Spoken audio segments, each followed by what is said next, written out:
Hey, what's up, guys? This is Ravens Over Everything, and I'm just doing a quick video before the game starts. It's still got like another hour or so before the game starts, but I'm just thinking ahead of the game coming up at 1 o'clock between the Vikings and the Ravens.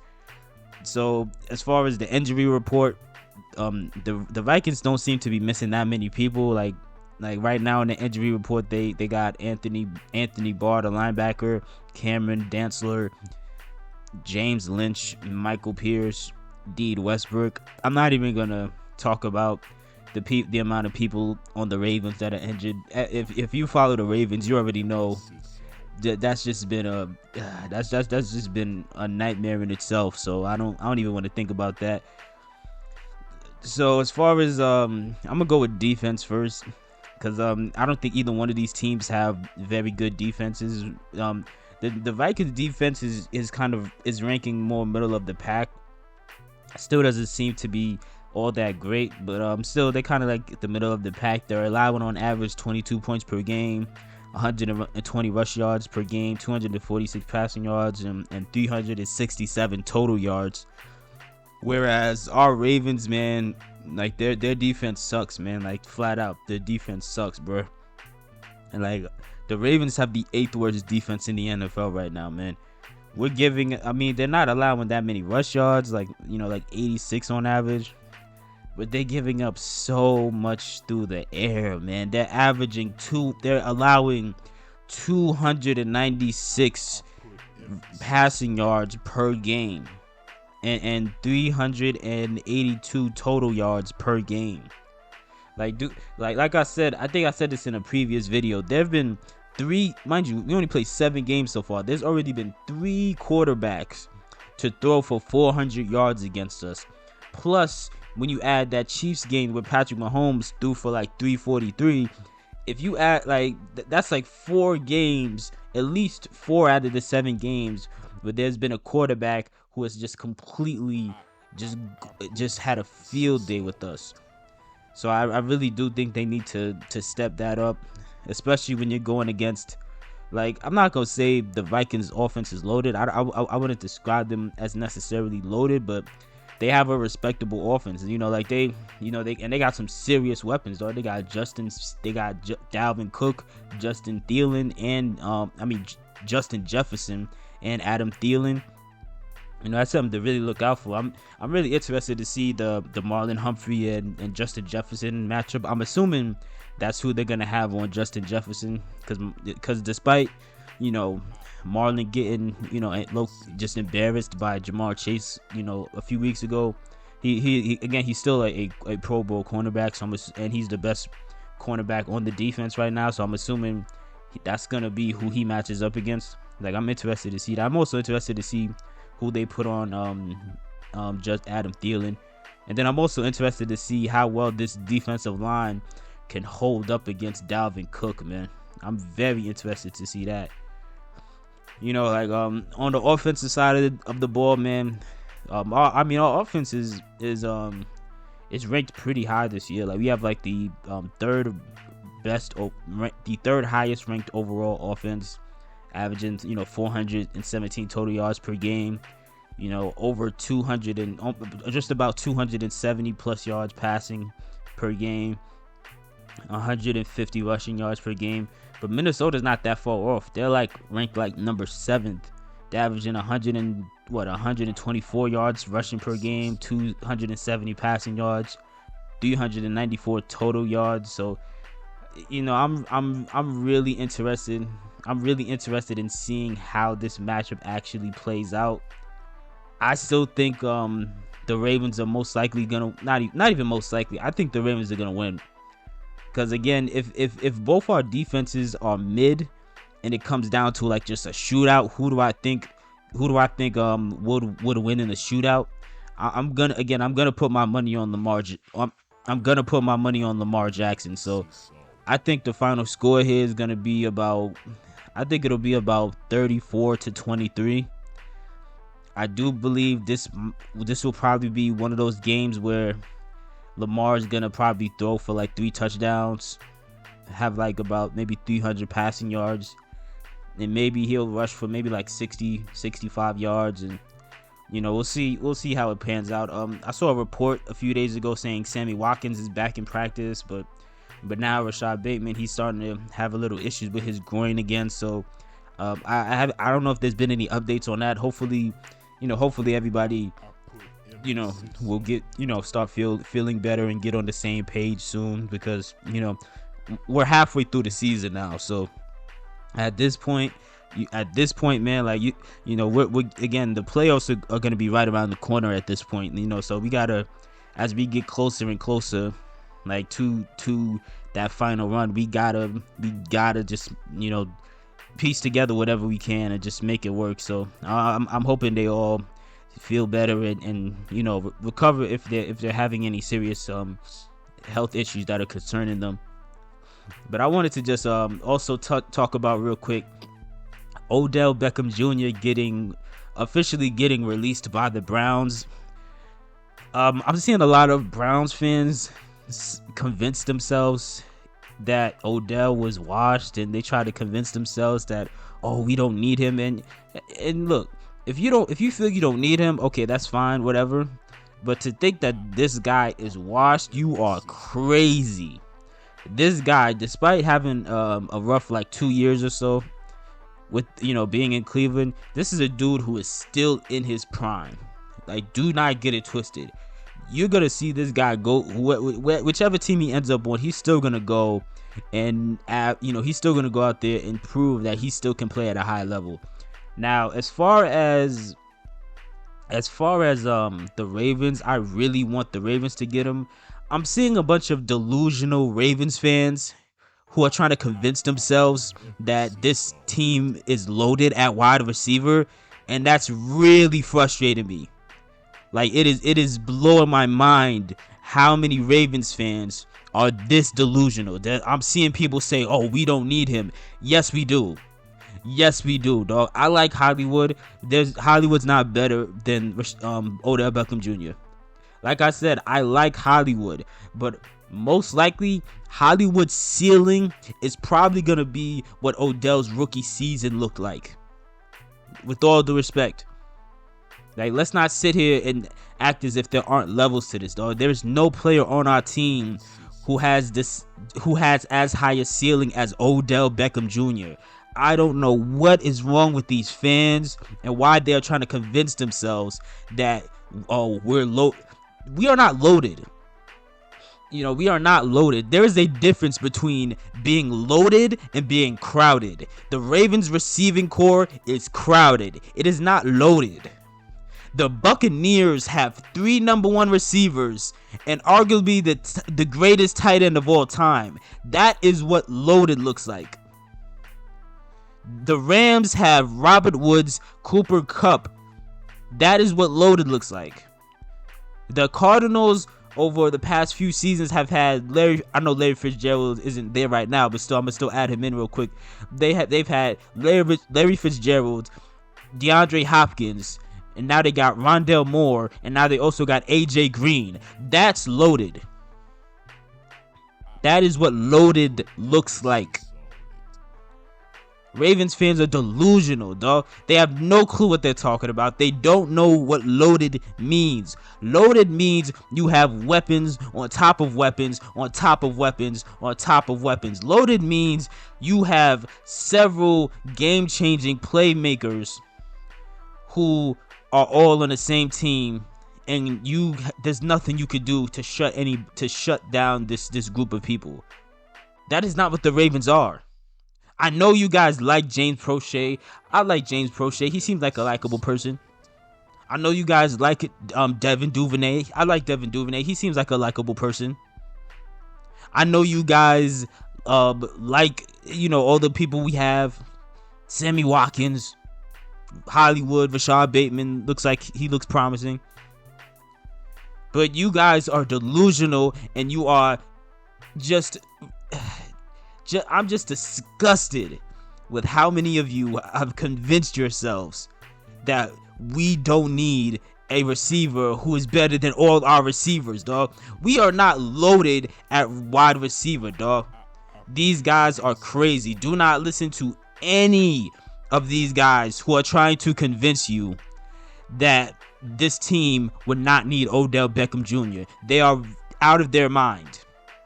And I'm seeing people make the excuse of, he wouldn't get enough targets. Yes, he would.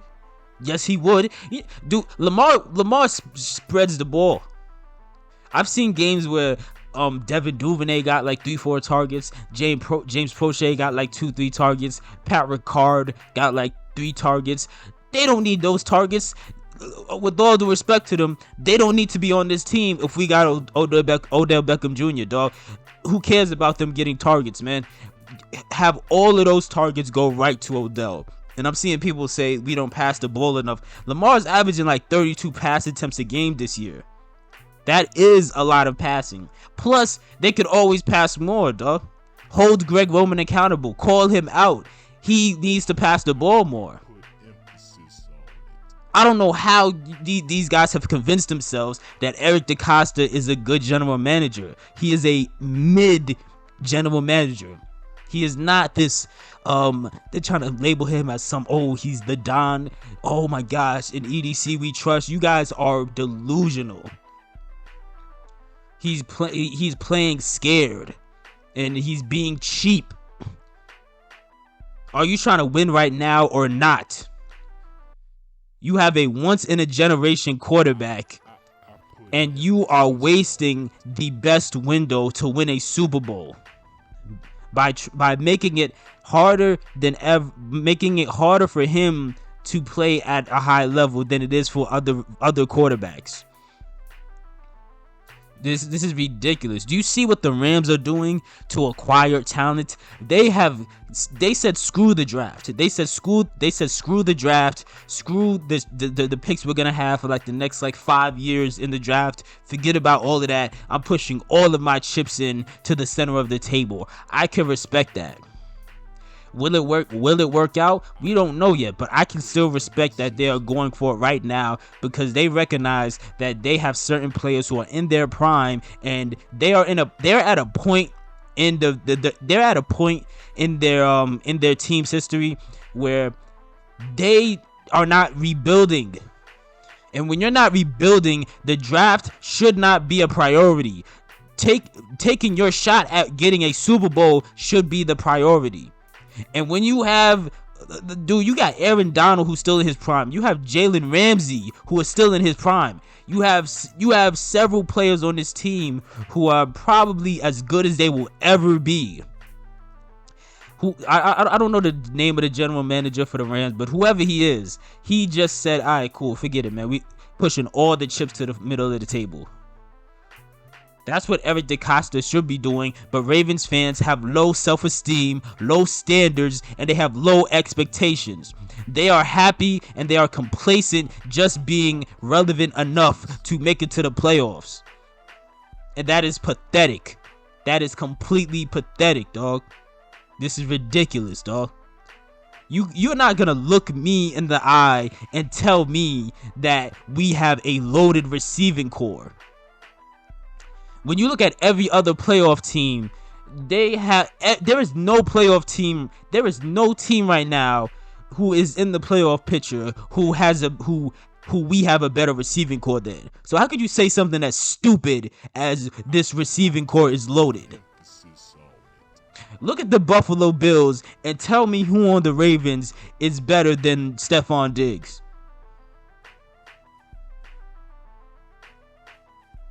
Look at the Bills, man. Look at the Kansas City Chiefs and tell me who on the Ravens are better than the combination of Tyreek Hill and Travis Kelce.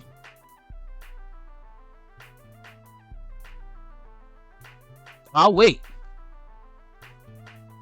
Look at the Cardinals and tell me who on the Ravens can compete. What receivers on the Ravens stand a chance competing, going toe to toe with DeAndre Hopkins, AJ Green, Rondale Moore. Tell me. Tell me what player on the Ravens can compete with Darren Waller on the Raiders. The Tennessee Titans have AJ Brown and Julio Jones. Who on the Ravens can compete with AJ Brown or Julio Jones on this receiving core? Julio Jones is gonna have he's a future Hall of Famer. Julio Jones is already pretty much has already cemented himself as a future Hall of Famer. Who on this Ravens roster right now has already cemented themselves as a Hall of Famer, especially a Hall of Famer who at this stage of his career could still make clutch catches? Who? Who? This is ridiculous. This is ridiculous. You guys have low expectations, and you guys I think these guys are scared of success. Because why would you not want Odell Beckham Jr., a guy who's showing he's still capable of getting open, he's still capable of creating separation. This is not a guy who is washed up. This is a guy who is still capable of playing at a high level.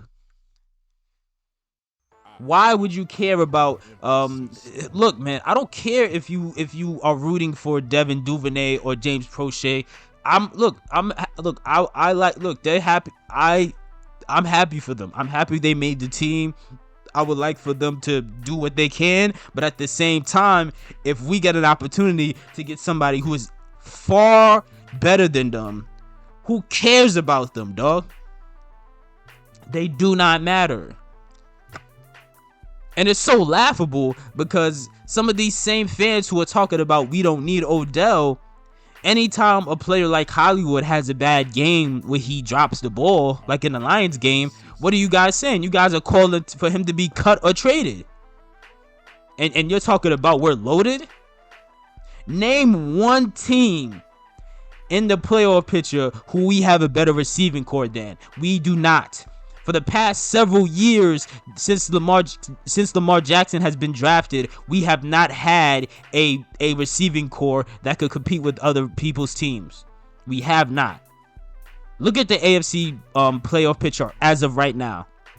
What are the teams right now? Right, it's like the Titans.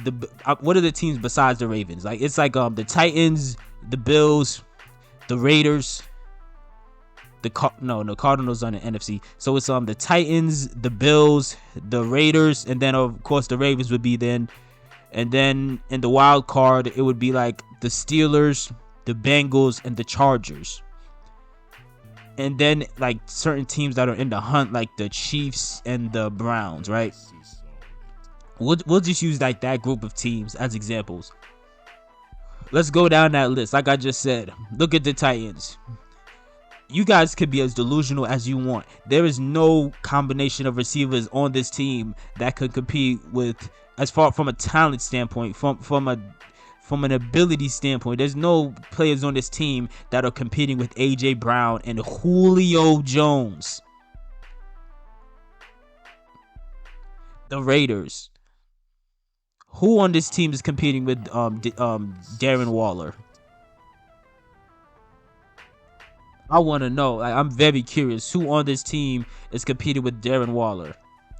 Even the other guys they got in. I know Henry Ruggs. He's pretty much going to jail now, so he doesn't count. But who's the other guy they still have? Henry Renfrow.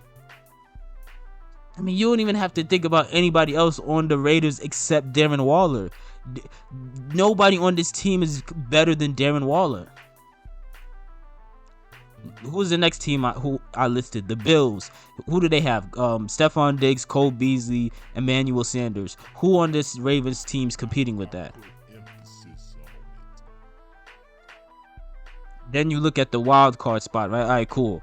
The Bengals. Who on this team is competing with Jamar Chase, Tyler Boyd, and T. Higgins? Who on the Ravens is competing with that group of receivers?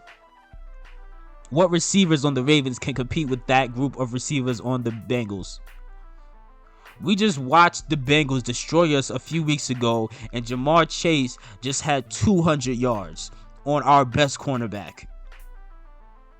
Who's competing with that on the Ravens? The Steelers. Okay, the Steelers. Chase Claypool, Deontay Johnson, Juju Smith. who on the Ravens? Well, Juju Smith is injured, but still, I'm talking about rosters. I'm not really talking about like who's there or who's like hurting. Who on the Ravens is competing with that? Now, granted, I mean the Steelers might be the only receiving core who the Ravens receiving core might have a chance of arguing that they're better than, and even then, that's still a debate. The Chargers. There is nobody on this Ravens team that on the Ravens receiving core that's competing with Mike Williams and Keenan Allen. There's nobody here. Then we look at the Browns. They used to have Odell Beckham Jr. and Jarvis Landry, but now they still have Jarvis Landry.